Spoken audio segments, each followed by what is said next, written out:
Going into that question a little bit about your decision process, who's involved in that from the task force? I mean, it's not Dr. Alex Jahangir just sort of sitting by yourself in a room. That's right. Coming up with this. Who's a part of that process at the local level and then even all the way up to the federal level? Well, you know what is really neat about our community is there's so many smart people and so many dedicated people who again have the same common principle of wanting to get our community through all this. The Nashville Strong model or whatever motto that you hear, it's actually true. So you're right, it's not me in isolation by any means. Obviously the mayor's involved in decisions, his staff, but then our Department of Public Health, and we have 700 amazing dedicated professionals who spend so much of their life and energy on this.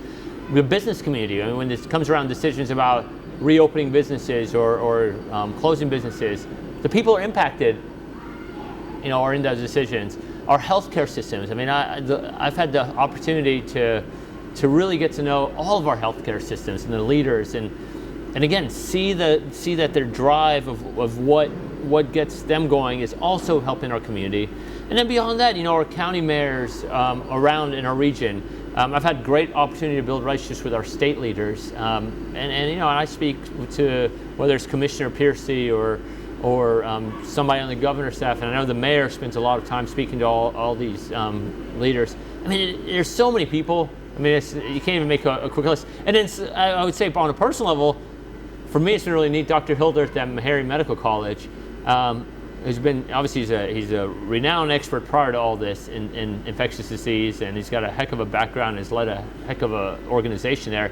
But for me, it's been a really great mentorship and friendship that I've developed through this, and he's very involved. That's great. Do you expect those relationships, a lot of them, whether they're local or statewide, will continue beyond this? Yeah, I mean, I don't see how it can't, right? I mean, for all of us, I mean, we've all experienced such a traumatic experience, and for me, yeah, I mean, I have no doubt that some of these relationships will continue, and they're built on really a solid foundation. Yeah. Well, at the end of the day, it's almost sort of like you've gone into battle together, right? And oftentimes those are the relationships that get forged so strongly. I don't know if you've had a chance to think about this, but if you were to be able to travel back in time, to go back to March with one piece of information that you have now that might have informed you, like what is one thing you wish you had known at the beginning of all of this that you've learned? I think it's the importance of these. Yeah. Mask. I think there's a lot of confounding information around the importance of masks, and we as a city placed a mask mandate in. I think we voted it on June 27th, 26th, something like that. And we were the first in the state, if not one of the first in the Southeast to do it. And again, that's because I and others started looking at the data and the experiences of other communities, right? New York, Seattle, wherever. And we saw this is something that may work. And so we kind of took a leap of faith. This actually was not, it sounds like an easy decision now, but even in June, I got a lot of pushback from a lot of very senior people. And I want to be very clear, the mayor actually was very supportive at the moment we talked about it. But within the public health world, when we're debating these internally before making a recommendation to the mayor and to the other board members, masks. If we had put a mask mandate in place in March, and more so if the state had, or the federal government had, or we had leaders model that, who knows where we would be right now, right? And I think that to me, while again, I'm proud of what we've done as a community, we did it before anyone else, and some people are like, what in the heck are you guys doing? If only we'd done it 2 months earlier, or 3 months earlier, who knows where we'd be. But to show you the impact of this, in June, we were the worst county in the state in disease activity. Worst. We had, I think, like 5,800 active cases. And today, we're in mid-November, and we're, while activity is pretty high all over, we have about 3,000 active cases. We're the 41st worst county in the state now. So 40 counties above us have more disease activity. So it has impacted us. And if you look at our surrounding counties that have reinstated the mask mandate, you can see their numbers start going down at the same time. And then Vanderbilt just put out a study last week that showed counties that instilled a mask mandate early compared to those that never instilled a mask mandate, there's a 4x difference in mortality rate per capita. Wow. So that's a long answer to your question, but I wish we understood the importance of masks sooner. Yeah, well, and it sounds like that guidance and even the understanding of the importance and the impact of that is still being understood. Here we are on November 12th, 2020, just within the last couple of days, the CDC has not only updated, but really come back with some new understanding about how masks not only protect those around you, but also have a benefit to the wearer as well. So again, just another underscore for the importance of that very effective measure.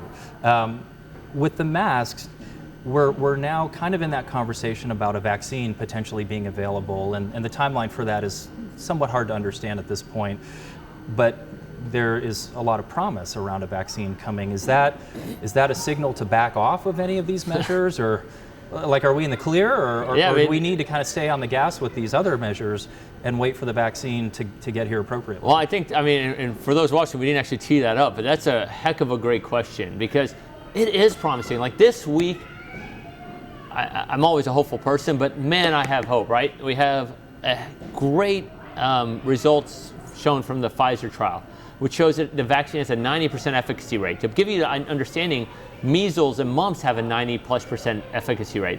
The flu shot, 50%, right? Wow. So we were hoping 50%, so it's 90%. Right. The hope is to have broad distribution by first or second quarter of next calendar year, which is really exciting, especially for a state like this. I mean, there's going to be tiered to who gets it first and all those decisions, which is really neat for me to be a part of hearing some of those conversations. And then on top of that, there's the antibodies that got announced yesterday that received authorization. So if you get the virus and you're somebody who may be at risk of getting bad outcomes from that virus, if you get the antibodies early, you won't have to hopefully be hospitalized or get oxygen. So all great. But all that takes time. Those antibodies, they're promised 1 million doses by the end of the calendar year. There are 100,000 people in this country who get this virus every day. Yeah.